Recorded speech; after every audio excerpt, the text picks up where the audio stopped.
in significant accident, and in the bargain I got a blue and black eye, as you can see, the left eye. Now this did not embarrass me to appear here, but it embarrassed the television department very much.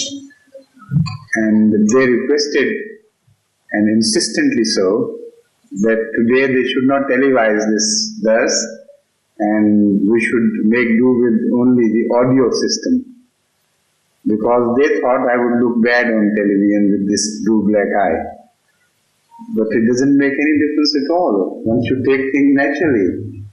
One of the most beautiful statements attributed to Ahmad sallallahu alayhi wa sallam in the Holy Quran is, وَمَا أَنَا مِنَ الْمُتَكَلِّفِينَ. I am not one who would go for ceremonies. I present myself as I am.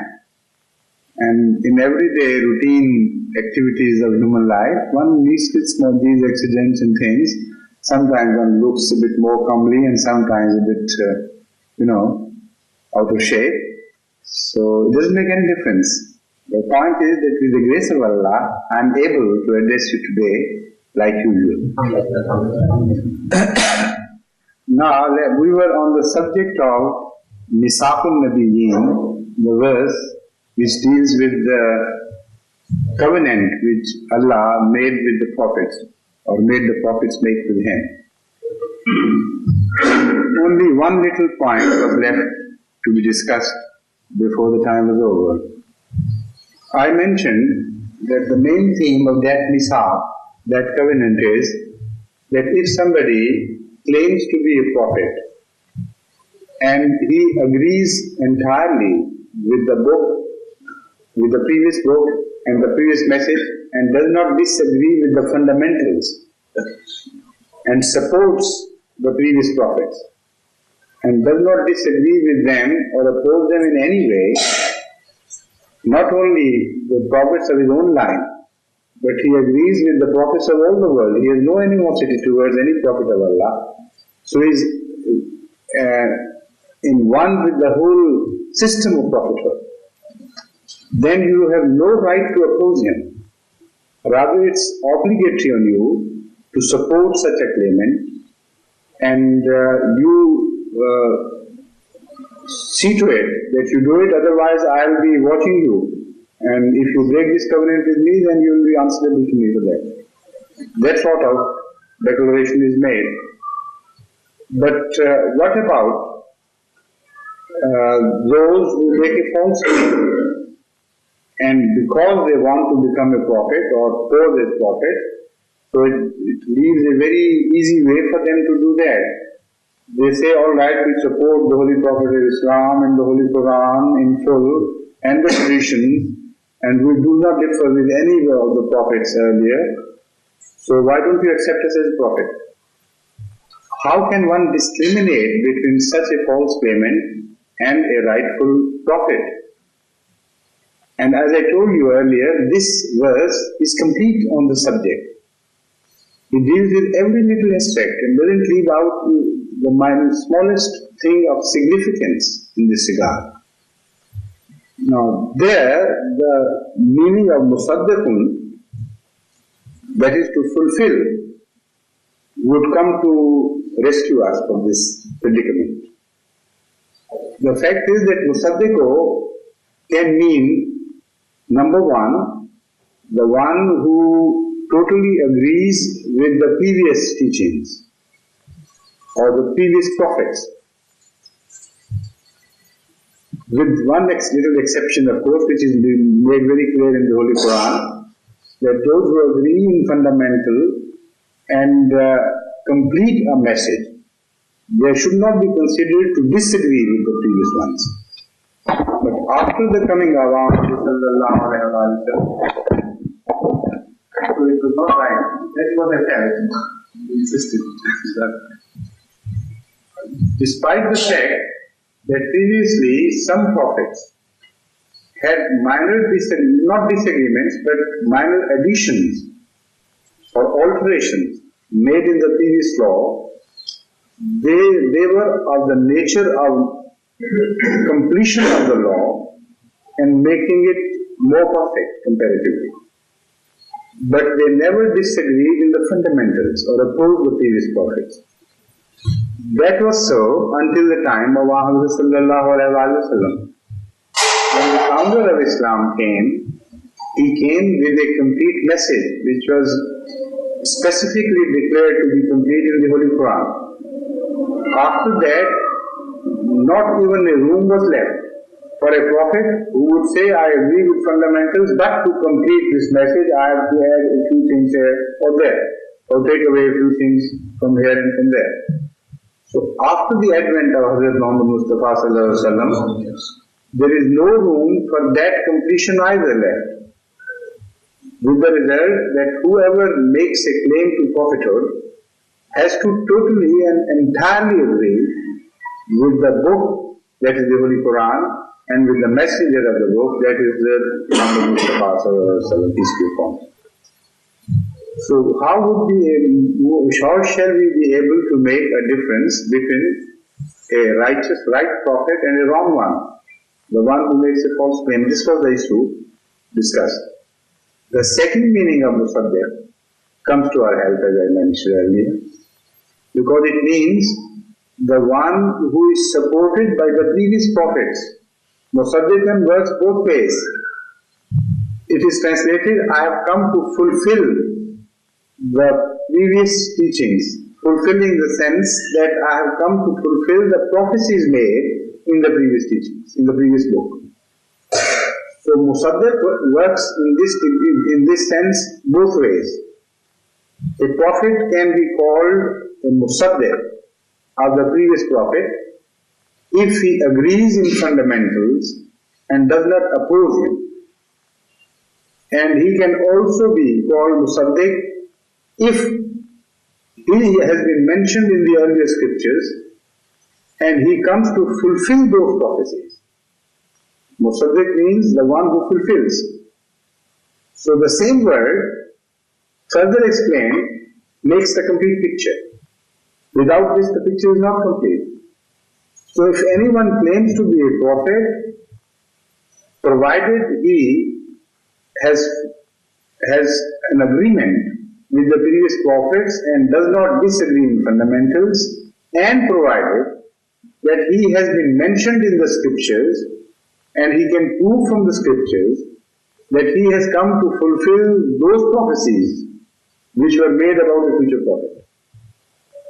That makes the complete picture. If that happens, according to the Holy Quran, according to the subject matter of the covenant of prophets, such a prophet should not be opposed, such a claimant should not be opposed, but should be fully supported. Now this is exactly where Hazrat Masih Maud stand in his claim to subordinate prophethood after Muhammad sallallahu alaihi wasallam.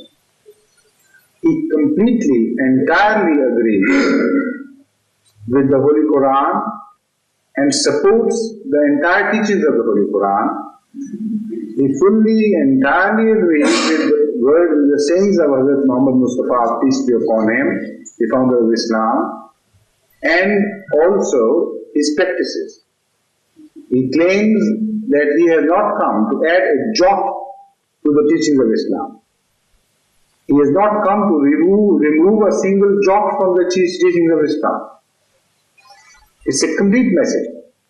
What he has come to do is to fulfill the prophecies made about him by the founder of Islam himself, peace be upon him, that in the latter days, when the people would go wrong and the teachings of the Holy Quran would be misunderstood and corrupt ways would be introduced into Islam, when the Muslim world would be divided into 72 sects and all of them would be inmates of fire, except the 73rd one, which would be a Jama'ah, and those would be the people who would be truly following me, and they would be found on the same path as me and my followers are.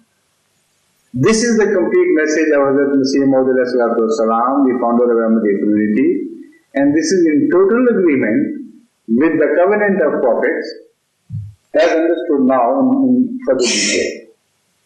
It covers every part of the word Musaddiq. Now, instead of opposing him, it was binding on the two followers of Hazrat Sallallahu Alaihi Wasallam to support him. Because that covenant which was taken from Hazrat Sallallahu Alaihi Wasallam mentions Waminka, who took this covenant of prophets not only from other prophets but from you as well. That means there was a room for a person to be sent from Allah in the future, otherwise this covenant doesn't mean anything. Why should Allah have taken a covenant from Hazrat Sallallahu Alaihi Wasallam if it was not to apply in future? So with this,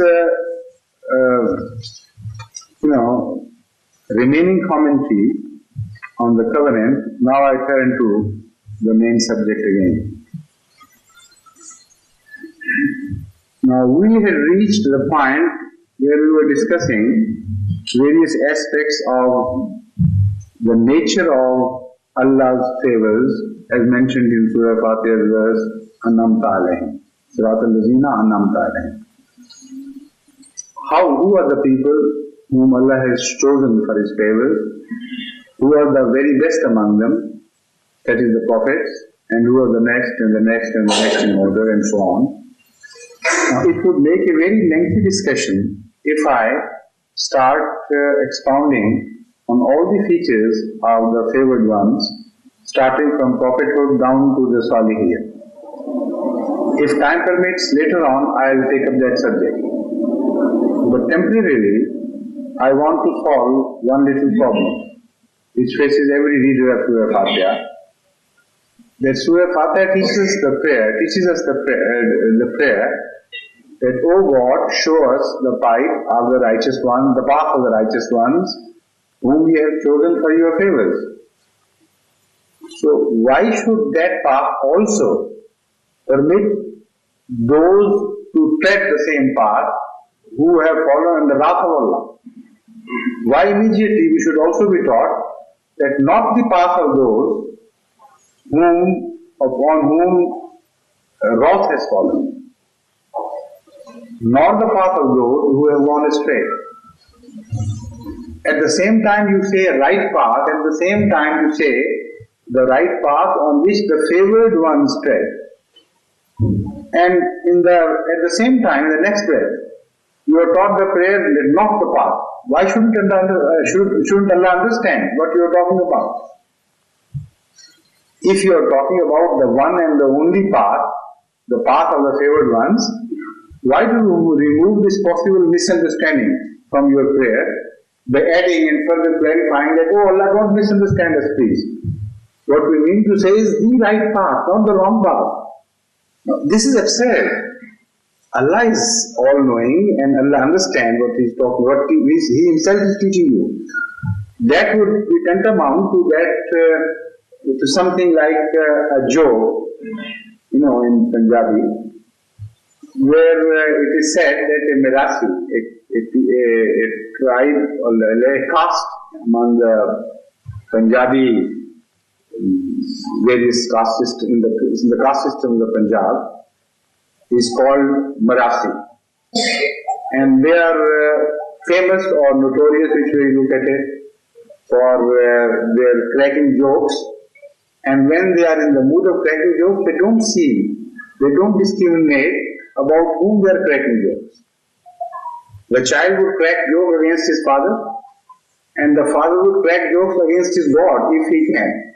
No, this is their dispensation. They just can't suppress the tendency of cracking a joke when it comes to them.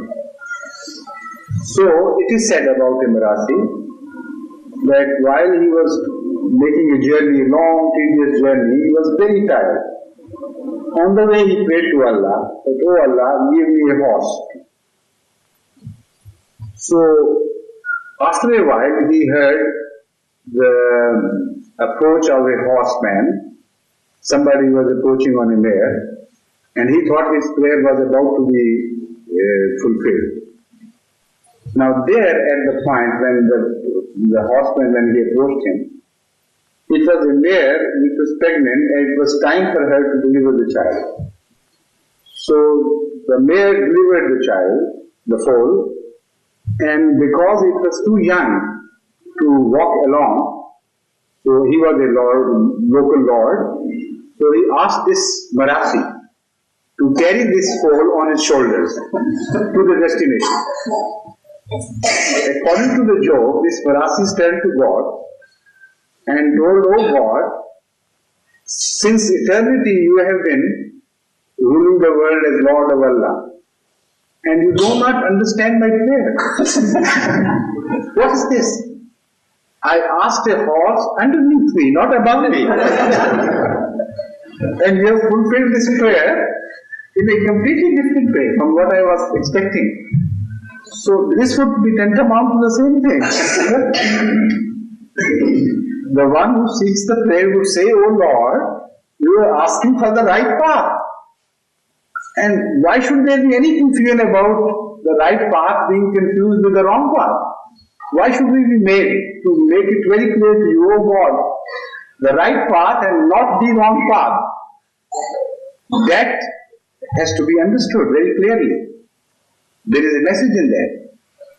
And I explained it earlier that path is the same. There are not two paths. The so-called right path, is also the path of those who receive the wrath of Allah. So a distinction had to be made. And the Holy Quran makes this distinction more elaborately, in further detail, in so many places that no shadow of doubt is left, that just to ask for the right path is not enough. The same path is infested with those who have gone astray, with those who have received the wrath of Allah and who lead others astray. So the most important fundamental verse dealing with this subject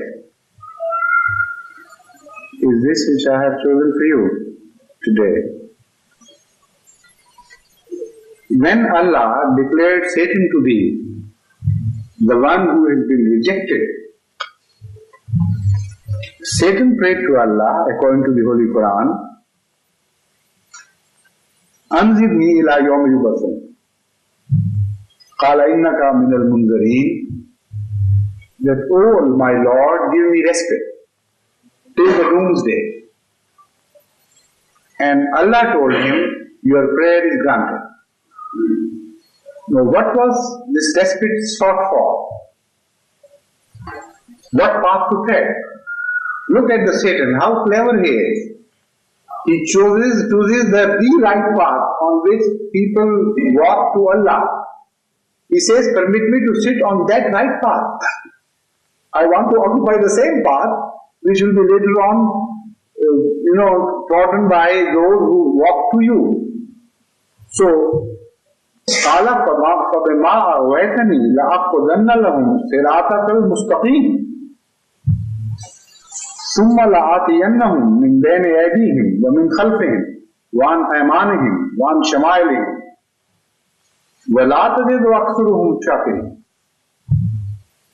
That why I am seeking this respite is, now since thou hast adjudged me to be erring, I will assuredly lie in wait for them on thy straight path.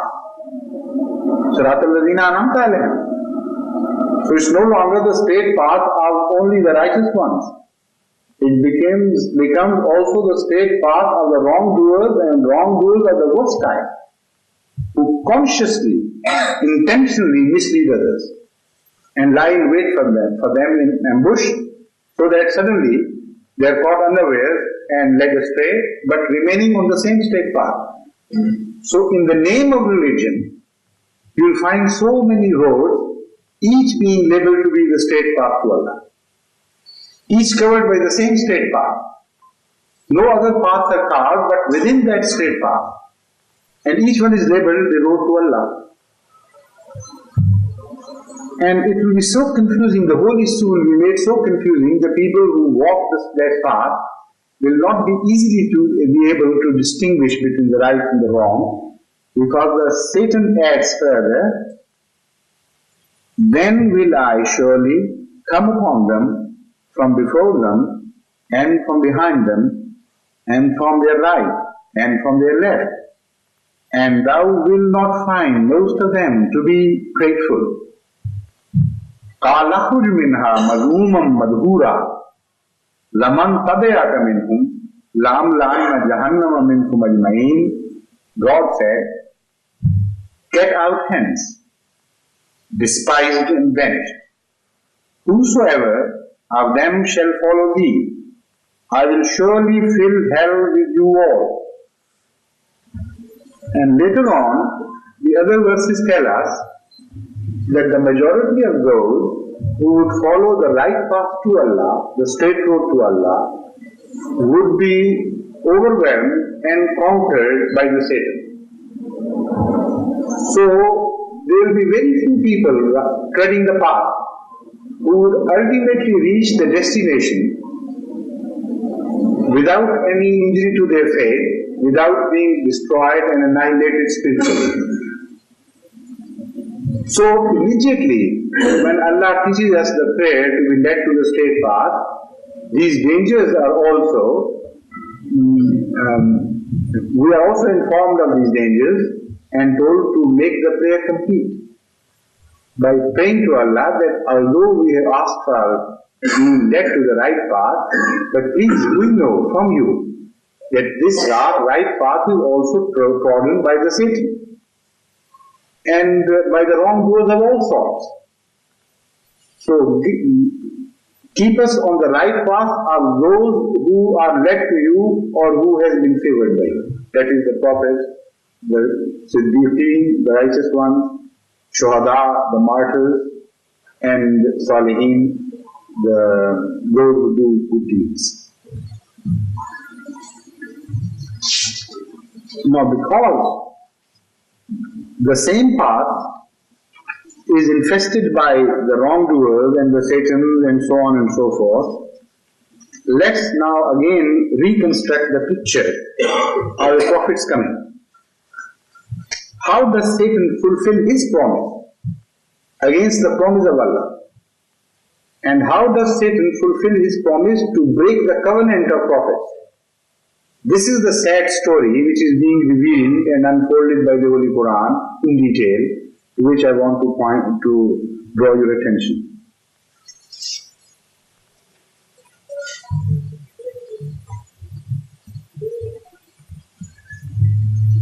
When the prophets come, as I told you, although they are the highest favored ones, the ones who are sought for by all people everywhere in the world in the name of religion, yet most unfortunately and tragically, they are the ones who every time they appear are rejected,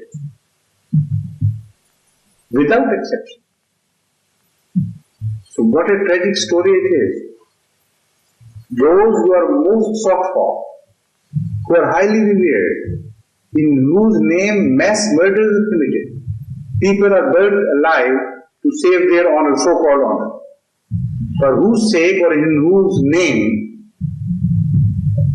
thousands and thousands upon thousands of orphans are created and widows are left to suffer alone without their departing husbands. So much misery is spread. And every claimant on this same path, this same straight path to Allah, claims that it is to save the honor of these prophets. This is the road of that prophets, and filthy, uncouth people would not be permitted to tread this road. So they must be destroyed and killed. All this is being done in their name, and when they come, the rightful ones, to earn the greatest welcome that has ever been awarded to anyone, the welcome which is meted out to them, which is in store for them, is that they are stoned, they are abused, wildest invectives are used against them, the foulest language is hurled against them, and not only their followers also attempted to be annihilated totally, washed out of existence.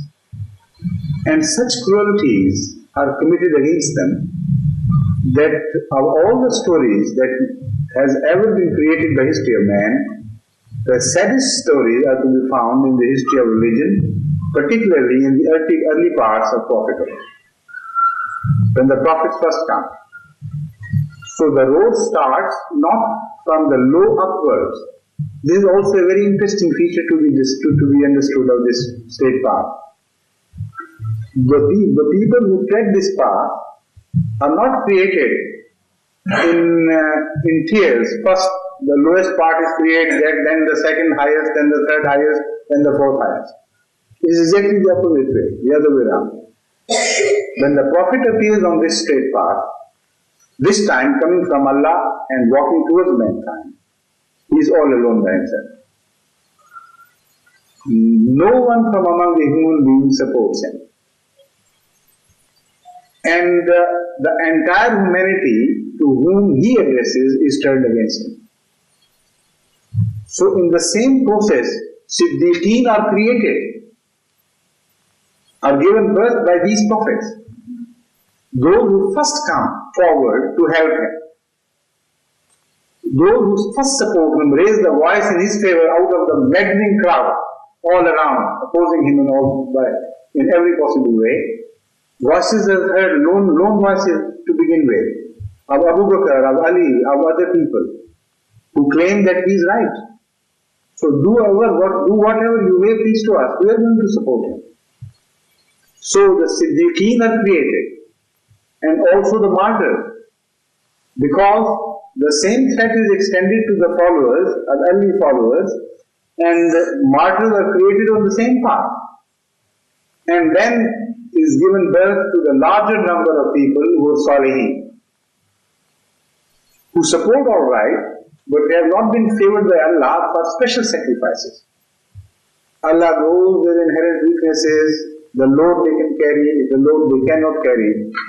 So under the general guideline, La yukallifullahu nafsan illa wusaha, laha ma kasabat wa alayha ma kasabat, that Allah knows better who among you can carry how much load. Allah would not load you beyond your capacity. So there is a fourth group created, which is treated according to the capacity of that group, and they are not tried so much and so harshly and so intensely as the first three groups are tried in the path of Allah. Now let's look at the history of this whole phenomenon, this whole interesting story of the creation of the righteous ones from the path, the right path. Prophet after prophet, I will take up the issue one after the other. And in each anecdote, in each tale that has been recorded by the Holy Quran, you will find a very interesting thing, that the same thing is not repeated all over again. Essentially, the same story is repeated, that of extreme opposition and hostility and belligerence at the part of those who oppose the prophets. That is the common feature. But the ways they adopted and the excuses they invented and so on and so forth, they are also of the same nature indeed. But still, new things are added in the story as we proceed along. New features are declared so that the picture becomes complete and whole when you reach the time of Ahmadiyya sallallahu alaihi wasallam, the founder of Islam, peace be upon him. The story of Adam is already known to you, and I have just obliquely referred to it in the story of Satan, which I just disclosed. Now I come to Hazrat Noah. Hazrat Nuh, we say, out of respect we add the word Hazrat, to which some Europeans take exception. They say, we don't understand this word of respect, drop it, follow our passion, and just say Noah, just say Muhammad, just say Moses. But we are trained to respect such holy men so deeply, it is so deeply ingrained into us, that it is impossible for us to use this name just without showing any special mark of respect on our part. So forgive me if I continue using the word Hazrat or other marks of respect which would naturally come to me without which I can't address to these people. I refer to these people. I mean. So Hazrat Nuh, that is Noah, addressed these people and said, Qala ya qawmi araytum in kuntu ala bayyinatin min rabbi wa atani rahmatan min indihi fa ummiyat alaykum an nulzimukumuha wa antum laha karihun. He said, O my people, tell me, if I stand on a clear proof from my Lord and He has bestowed upon me from Himself a great mercy which has remained obscure to you, that is prophethood, how will it fare with you? Shall we force it upon you while you are averse thereto? That is the most important attitude of prophets towards mankind, which has to be understood, which they expect to be reciprocal. The first claim they make is that we shall not force anything, any view that we hold upon you. And because this is not our intention to force our views upon you, our doctrines upon you, you have no right to do the same to us. It's as simple as that. The common knowledge, the common sense requires this. The simplest logic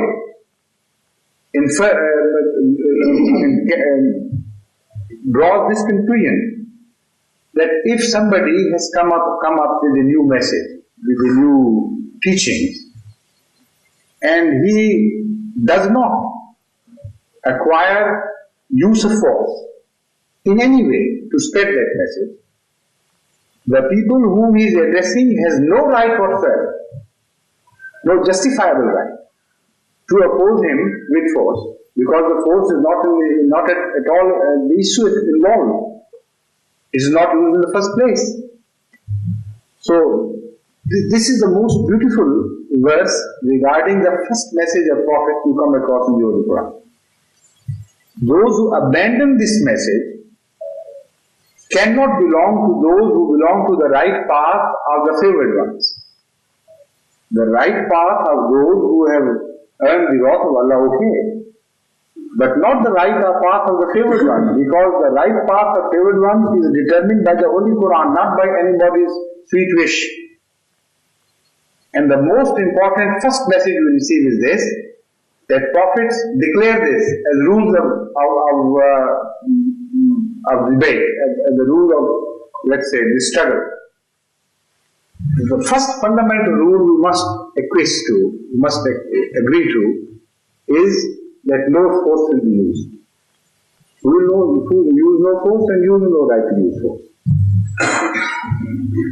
Now judge Ahmadiyya in the same light, and to understand which side is on the right path of the weird one, and which side on the wrong path. On the right path, but of those who receive Allah's law, becomes very clear to you. The second important issue which is made clear by Hazrat Noah is that Ya Qawmi la asalukum alayhi mala in ajriya illa ala Allahi wa ma'ana bitaridul ladina amanu innahum mulaqu rabbihim walakin yarakum qawman tajhalun. That I am working for no one, because you know I am not receiving money from you for this task. None among you can claim that we have employed him and we have paid him for these services. So I am delivering the message of Allah without the slightest favors from you. Now this verse has to be better understood, because most people who do not understand it properly are led to a very problematic situation. It claims, Ya Qawmi la asalukum alayhi mala. O my people, I do not ask you to part with your money. If it means that prophets do not appeal for financial sacrifices, then it is wrong. Because in other places in the Holy Quran, it is clearly laid down that one of the objections raised against the Prophet was that you restrict us in the spending of our wealth, and you expect us to be spent as you wish. This is exactly what every Prophet does. And also when you come across hundreds of verses in the Holy Quran which imply directly or indirectly the financial sacrifices and the covenant which has been taken, which is being taken from Allah, from every Muslim. إِنَّ اللَّهَ اشْتَرَى مِنَ الْمُؤْمِنِينَ أَنفُسَهُمْ وَأَمْوَالَهُمْ بِأَنَّ لَهُمُ الْجَنَّةَ. Then it is impossible to translate this verse to mean that prophets do not demand for financial sacrifices. They ask for financial sacrifices. So what is this? Ya qawmi la as'alukum alayhi mala. It only means that I am not in your employ in any way, or in the employ of any human being. No one is paying me for these services. I am not charging anyone for all the benefits which are flowing from me to you. They are greatest entirely. And no madman would do it. No sane man would do it unless he is mad, I should have said. I am doing it for your sake, I am calling you to the right path, not being paid by you for these services, and yet you abuse me in the vilest way. You oppose me with all your powers, and you try to destroy me and my message and my followers.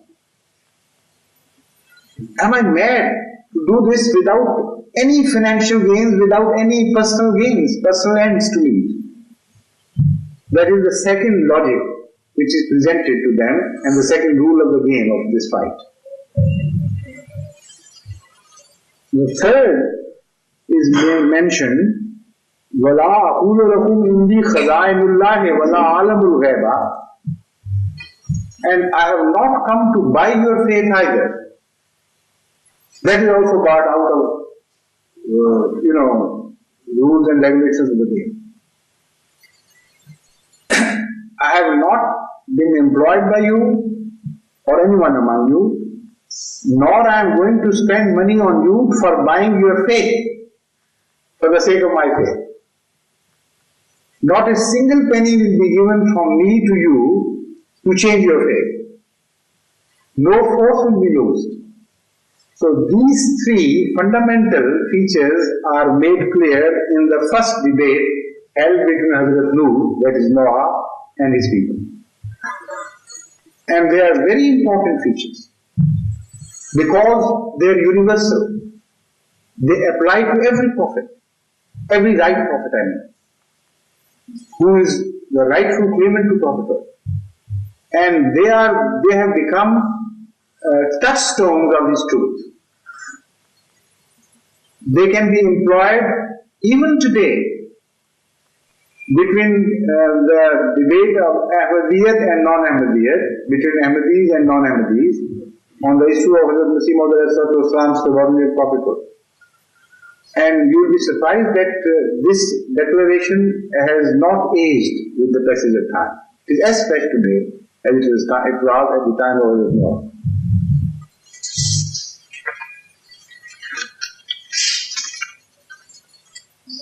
Now, this is the conduct of the chosen ones of Allah who are favored by Allah on the same path. How Mawzube alayhim are created from the same process. Now we come to that. قال الملأ الذين كفروا من قومه ما نراك إلا بشرا مثلنا وما نراك اتبعك إلا الذين هم أراذلنا بادي الرأي وما نرى لكم علينا من فضل بل نظنكم كاذبين. Their counter argument was that, O Noah, Ma naraka illa basharan mislana. We do not see any superhuman quality in you, supernatural quality in you.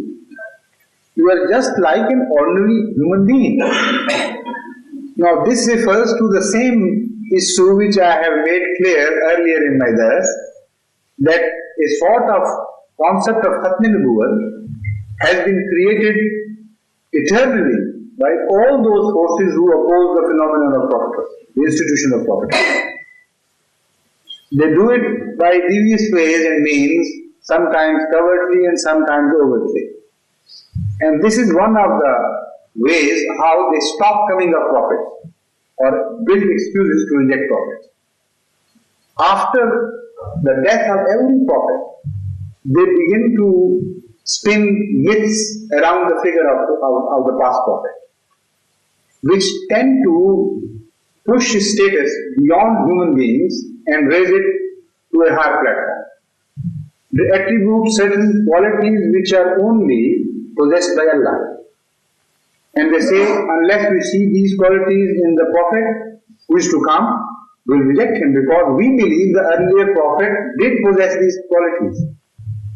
For instance, it is said about Hazrat Isa alayhi Jesus, peace be upon him, that he possessed the qualities of reviving the dead, bringing to life the dead people, and he demonstrated it to the people. Now, if that is to be taken literally, if it does not mean the reviving of, say, spiritually dead people, and if it is to be taken literally, that he did revive actually the dead, the corporal dead, then such a prophet would never come. Because the Holy Quran completely discards this possibility forever and forever. The same word Ihya Mauta is used with reference to Ahmad sallallahu alayhi wa sallam himself. Da'akum lima yuhyikum. What's the full word? Istajibu lillahi wa rasulihi. Ya ayyuhallazina amanu istajibu lillahi wa rasulihi iza da'akum lima yuhyikum. That O people, accept the call from this holy prophet of Islam, peace be upon him, when he calls you towards himself, lema yuhyikum, so that he may revive you from the dead. The same word of ihya is used with reference to Hazrat Rasul Kareem sallallahu alaihi wasallam, the founder of Islam, and the Muslim scholars have not one single incident to offer where it is said that Ahmad sallallahu alaihi wasallam raised the physically dead from the dead to the life and gave them the new material life, the life which we know as life here, as against the spiritual life. Yet we know that hundreds of thousands of people in his lifetime were revived from the spiritually dead. So, understood in the right perspective, a prophet can always come who would revive the spiritually dead, alright. But a prophet who would raise the dead from the doomed ones and make them walk on the surface of earth again, that is not possible. That is just a myth. And that is a way of creating hurdles in the way of prophets' acceptance. So the same hurdle was used. It was well understood by the people of Hazrat Noah. In response to his call, this is one of the biggest objections they raise against him. They tell him, Ma naraka illa bashar mithlana. So this concept of no prophets is a very old concept, an ancient concept. They said, we are expecting not a bashar, not a human being to come this time. And we see you as ordinary human being. So unless you show supernatural powers, superhuman powers, you have no right to declare yourself to be a prophet. No, he was not claiming to be a god. The simple straightforward claim was that he was a prophet of Allah. So that proves that they were expecting prophets to show supernatural power. And this concept is rejected once and for all by Hazrat Noah and the prophets who followed him. And the second objection was that menial people follow you, not the great men of earth, not the great powers, those who represent great powers. It reminds us of the claim of the present ruler of Pakistan that who are they, these small insignificant people? What power do they hold? What power group do they represent? They just mean nothing to us. If they so please, we will root them out. And it also recalls to one's mind the statement of Pharaoh, the first Pharaoh, That is, when he said, Shizamatul Qalilun. Those who follow Moses are a small minority. They're insignificant. And look at them. They show the audacity of hurting our feelings and challenging our sensitivities. The same words were used very strangely enough by the present ruler of Pakistan. That they are a very small, insignificant minority who hold no power on earth, and yet they have the audacity of injuring the feelings of the majority by claiming that a deputy prophet Hazrat has come. So this trick was known not even to the people of Noah. This is not a new trick, no new addition. Fundamentally and basically, the same things have been said previously, but in different ways by people of the later ages. That is what I am trying to tell you. That the same things have been preserved by the history of religion, but in different ways, different forms. But initially and essentially they are one and the same thing. But that was not all. Then they indulged in ridiculing them and mocking them and challenging them and telling them that if they do not desist from their ways, they would destroy them by force.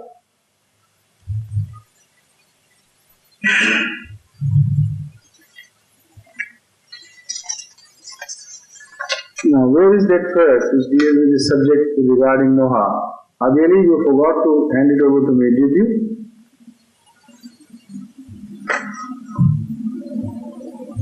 Didn't you? Where is Adeli? Alright. Anyway, I just handed over this particular verse which threatens Hazrat Noah. When they were defeated in argument, obviously they have no argument at all in their favor, as against the very strong fundamental arguments of Hazrat Noah. They said, alright, we will take recourse to sheer force, although you do not take recourse to force, but we have a right to do that. We are a majority. And the people who are in a majority always have a right to take recourse to force ultimately. So we'll turn you out of here. Or we will have to return to our people, back to the old faith. In response to that, as Noah said, it cannot happen. Force will be frustrated in conveying the message to our hearts and to our minds. It is impossible. It's an inadequate weapon to do that. By force, how can we change our internal understanding and the sentiments of our hearts? The force used against a weaker person only makes him react against that doctrine which is being forced upon him. It does not help him understand that doctrine. So that is the sort of argument used by Hazrat Noah. So ultimately they said, alright, we'll use the force willy-nilly. This is our last weapon. So whatever you can do. Bring the wrath of Allah upon us. He said, alright, the wrath would come. If that is what we have chosen, that has to be. So Allah tells us, لَيَسْنَعُ الْفُلْكَ وَكُلَّمَا مَرَّ عَلَيْهِ مَلَوْ مِنْ قَوْمِهِ سَخِرُوا مِنْهُ قَالَ إِنْ تَسْخِرُوا مِنَّا فَإِنَّا نَسْخِرُ مِنْكُمْ كَمَا تَسْخِرُونَ فَسَوْفَ تَعْلَمُونَ مَنْ يَأْتِيهِ عَذَابٌ يُخْزِيهِ وَيَحِلُّ عَلَيْهِ عَذَابٌ مُقِيمٌ. Before that, two verses before that, it is said, وَأُوحِيَ إِلَى نُوحٍ أَنَّهُ لَنْ يُؤْمِنَ مِنْ قَوْمِكَ إِلَّا مَنْ قَدْ آمَنَ فَلَا تَبْتَئِسْ بِمَا كَانُوا يَفْعَلُونَ. And he was making the hour, and every time the chiefs of his people passed by him, they mocked at him. He said, if now you mock at us, that is Noah said in response, if now you mock at us, the time is coming indeed when we shall mock at you, even just as you mock now. Then you shall know who it is on whom will come a punishment that will disgrace him, and in whom will fall a lasting punishment. Qala ya Nuh qad jadaltana fa'aksarta jidalana. This is the verse I was referring to. Qala ya Nuh qad jadaltana fa'aksarta jidalana fa'atina bima ta'iduna in kunta min as-sadiqin. Qala innama yatikum bihillahu in sha'a wa ma ataakum bimujrim. Ultimately, when there was no more to be discussed between them, the people of Noah said, all right, we are determined to use force. Whatever you say. The only force you can take resort to is the force of your Lord. So bring it upon us. Why are you keeping it away from us? When we have taken resort to a force, despite your protests against this, you also claim to have a source of force and a source of higher force. And that, according to your claim, is the force of Allah. So we can demonstrate our force all right here, materially. If you are right, and if you are honest in your claim, then bring that force, now you are justified. So to that, Allah told him, yes, tell them, yes, it will be coming. Just wait and see. But it will be a sad day when it comes upon you.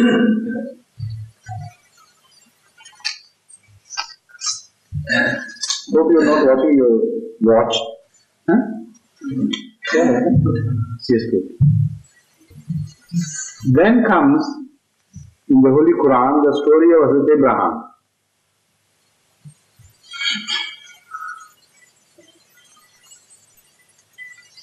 This is also a very long and interesting tale revealed, and a different debate ensued in words, but in essence, the debate was the same as the debate held between Noah and his followers, his people.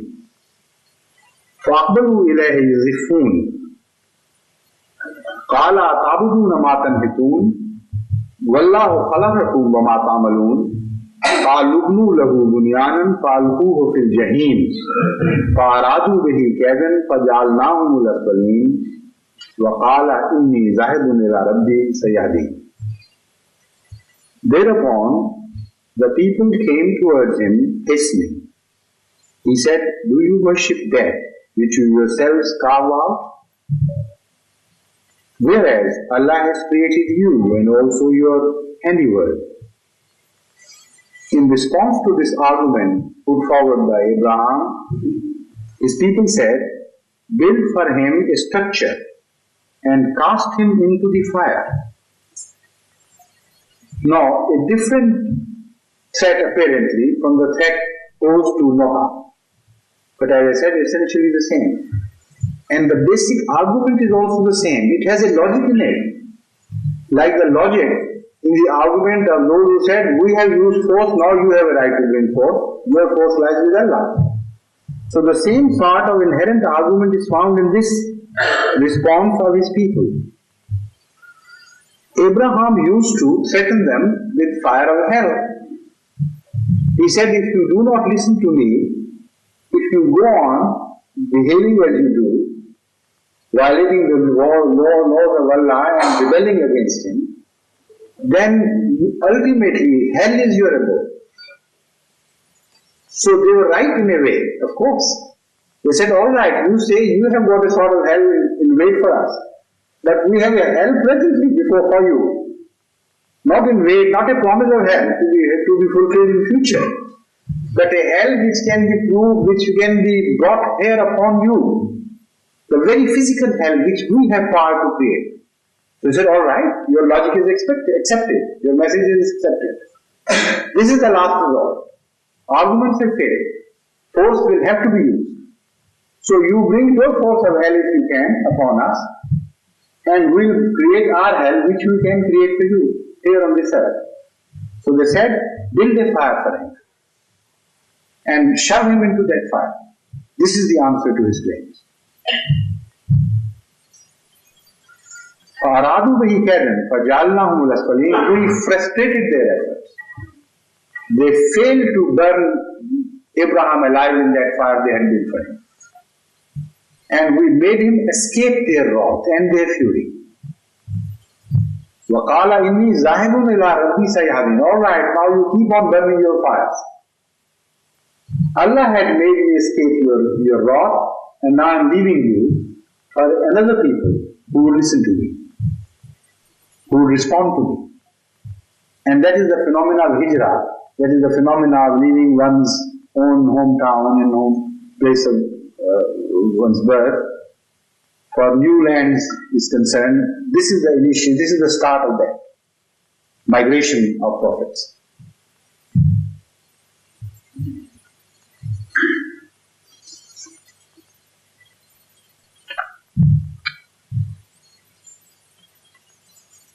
Again, the same incident is referred to in another verse of the Holy Quran.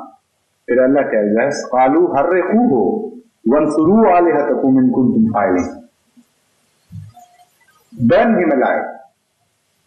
Otherwise, your God will be defeated. It is his God pitched against your God. So if his God has a right to burn us, if we reject him, we have a right to burn him if he rejects our gods. It's as simple as that. It's quite logical from their point of view. But illogical because previously all the arguments which were put forward by Abraham والسلام, were weighty arguments which could not be rejected on the face value. Yet they were rejected. So it is just an excuse for using force, nothing more. But internally it has a system of argumentation which is, in a way, quite interesting. قُلْنَا يَا نَارُ كُونِي بَرْدًا وَسَلَامًا عَلَىٰ إِبْرَاهِيمَ. They thought it was their God who had power over fire and water and things, elements of this earth. So they tried to establish that force. And Abraham had told him that it is my Lord who has power over these things, not your Lord. So the issue lay with us now to decide, not with Abraham. So he said, قُلْنَا يَا نَارُ كُونِي بَرْدًا وَسَلَامًا عَلَىٰ إِبْرَاهِيمَ. O fire, we said, we are addressing the fire, O fire, be thou a means of coolness and safety for Abraham. And they had intended an evil plan against him, but we made them the worst losers. Hazrat Mirza Tahir Ahmad, the founder of the Ahmadiyya community in Islam, did address his people at that time in the same terms. He said, Allah has told me that I am the Abraham of this age. And Allah has told me that He would save me from fire, even physical fire, if you build it for me. So if you have fire, try it. And I am here for the trial, that fire will again be frustrated by the same God who frustrated the first fire that was built by the opponents of first Abraham. And somehow it happened that they were not given permission by Allah to build a physical fire, but yet it did not go unproved. This is the beauty of this claim. The fact is that later on it so happened, the promise of Allah made to Hazrat Mirza was this, आज हमारी गुलाम बल्कि गुलामों की भी गुलाम. Allah has turned this fire not only into my slave, but a slave to my slave as well. So later on it so happened repeatedly in the history of Ahmadiyya that many a time Ahmadis were miraculously saved from the torture of fire while apparently there was no possible escape for them. When they invoked this ilham, Hazrat Mirza Tahir Ahmad and reminded God of this promise, it so happened. Out of so many incidents, I can tell you one only, because of the shortage of time. In Indonesia, when Maulvi Rahmat Ali Sahib, the late Maulvi Rahmat Ali Sahib, was in the Gulf there, it so happened that, you know, in Indonesia, I don't know about now, I think the trend has changed, but previously, 30 years ago or so, most of the houses were wooden houses. No brick and mortar was used. So there was a whole area of town built in wooden thatched houses with thatched roofs and wooden structure. On the one side of that area lived this missionary of Ahmadiyya, Hazrat Maulvi Rahmat Ali Sahib, the late Maulvi Rahmat Ali Sahib. It so happened that that area of the town caught fire on the other end. And the direction of the wind was in the direction of the corner where was the house of Maulvi Rahmat Ali Sahib.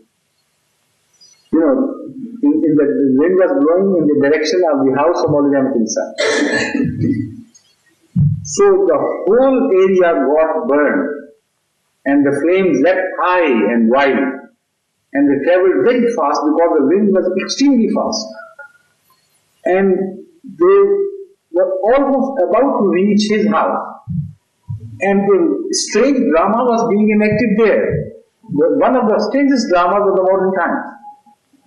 Ahmadis had gathered round from all sides, hearing of this incident, and they were pleading with Maulvi Rahmat Ali Sahib to abandon that house while it was time, or he will be burnt alive by the flames, which were travelling very fast in this direction. And they said, look here, look at the wind. It's coming towards you, and the flames are coming closer and closer. You can feel the heat. And he was insistent and said, no. Allah has made a promise to Hazrat Mirza Tahir that fire is not only your slave, but your slave's slave. So I am going to prove to you that I am a true slave of Hazrat Mirza Tahir. And this fire cannot burn me. And the fire reached the next house to him, and suddenly the cloud burst into torrential rains. The cloud was also being built by the same wind. And right at that moment, torrential rains started falling down, pouring down from heaven, and the fire was extinguished next door to the door of Maulvi Rahmat Ali Sahib. So such an incident was not just a solitary incident in the history of modern time. It got demonstrated repeatedly. Although you can't force Allah's ways, like Abraham did not or could not. These miracles occur when Allah so chooses. But whenever they occur in a manner that it is for everybody to see that this was miraculous. All the preconditions are fulfilled, and you can see that it is not just an ordinary whim of a person. This is a miracle performed by Allah. But it cannot be forced. So I am not inviting you to face the hazards of fire and say, look, I am going to jump into the fire because it will not burn me. I am a slave of Muslim Islam. It would be like the trial of Hazrat Isa, Jesus Christ, peace be upon him, by the Satan. And he said, if you are Allah's servant, jump from this lofty place and you will be saved by angels. He said, no, you are a Satan. Allah is not tried. It is men who are tried by Allah. So when Allah chooses to put men to trial and He desires a miracle to be shown, then He exhibits that miracle in a manner that then it cannot be confused with ordinary happenings and chances that we generally come across. Then it is distinguishable. It is discriminated. It stands out. It is something extraordinary. So the incidents which I am referring to you are these extraordinary incidents pertaining to the fire, saving Ahmadis in circumstances where normally people should not have been saved. And when this was made clearly manifest to the people, that Ahmadis are this time going to be saved because Allah has so desired. Now it happened so many times in 1974 that you will be surprised to learn that thousands of attempts, not hundreds, thousands of attempts were made to burn Ahmadis alive in their houses, and thousands of houses were burnt in Pakistan. Not a single Ahmadi was burnt alive. Somehow Allah saved it. Means were created by Allah, of course. But it is no chance. In thousands of cases of attempted fire, every life of the inmates of those houses is saved, or shopkeepers and so on. This is not just an incidental chance. This is something ordained.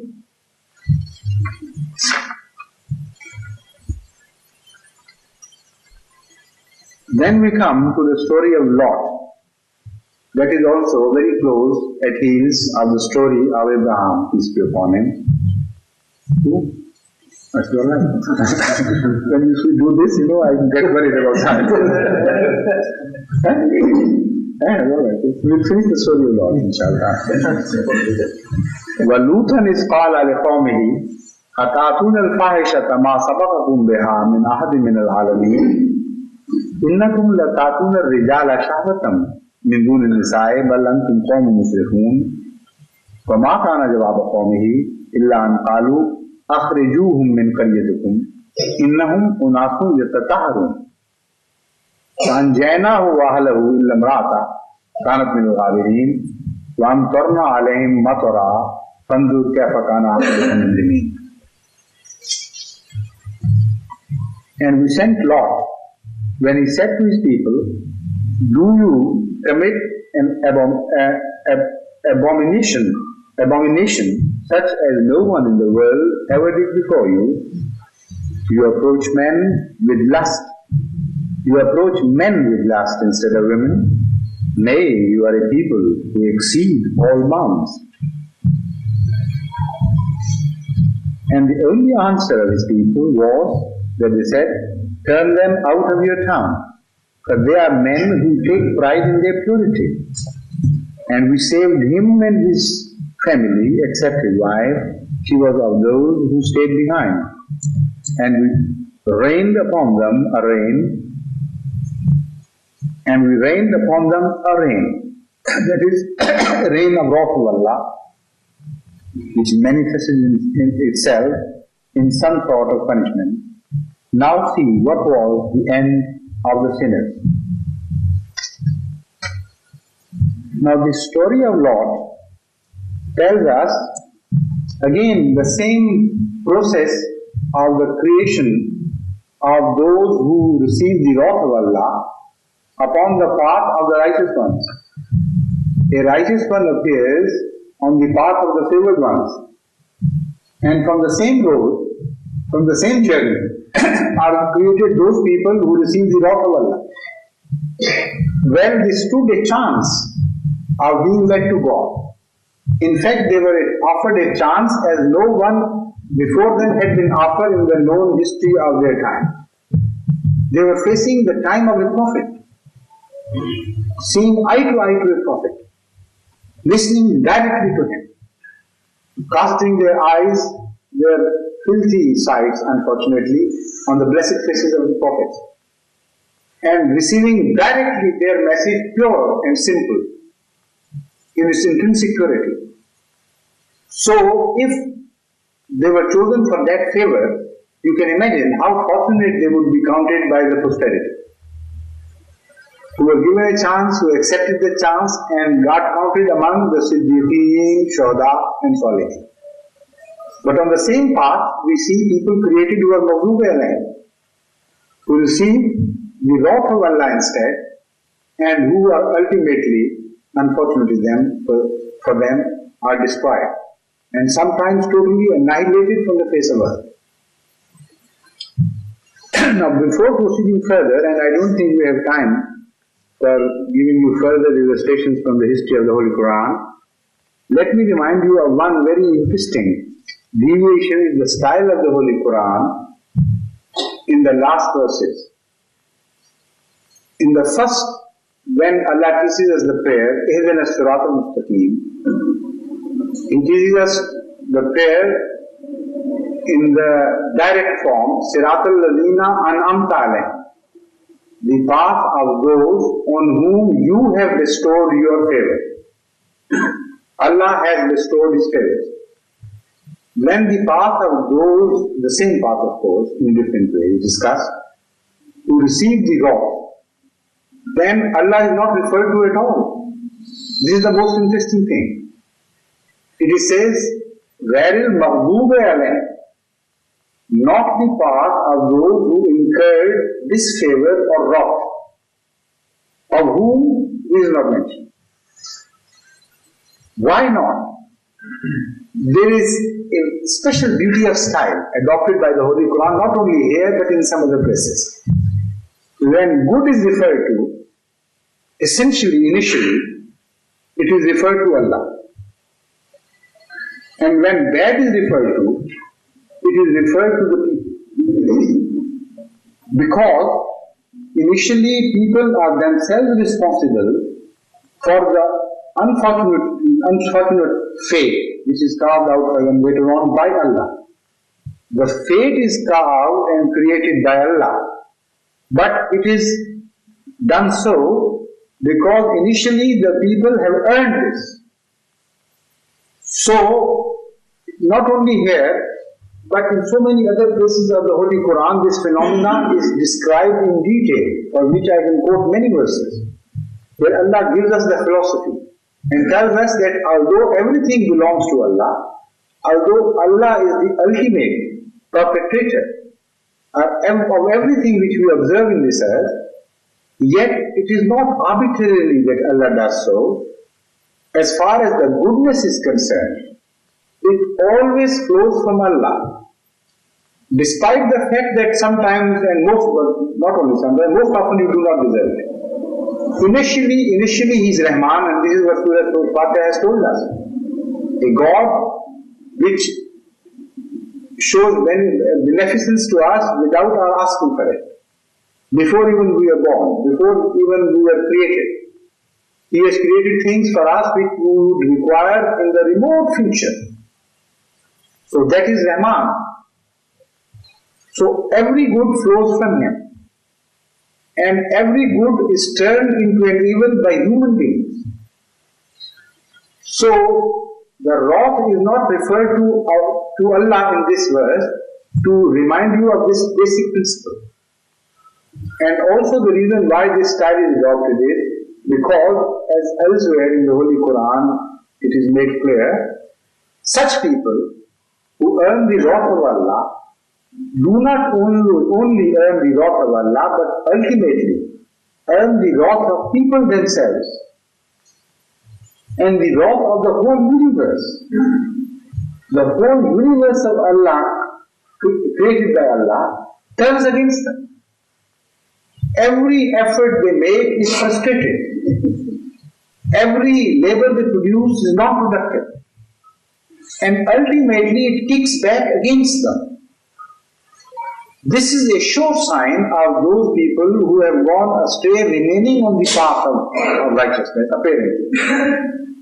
The modern civilization, look at it. All its achievements are going ultimately to be turned against it, and the same inventions and discoveries which the modern world is making are going to be used as instruments of punishment for them. This has happened once before in the First World War, it happened again in the Second World War, and it is going to happen third time at a much larger scale, at a much larger canvas. The third time, and the same instruments of their own creation are about to be used to punish them themselves. So this is why the wrath is not only referred to Allah, but these people ultimately receive the wrath of mankind themselves. They create a society where man hates man, where no true good can flow from man to man, initially and absolutely. They become selfish. So such society is not a safe society to live in. Allah's wrath would fall upon them all right, but also the wrath of such man, such society would continue to fall upon them, which is the creation of their own hands. Inshallah, next tomorrow, the remaining tomorrow, inshallah.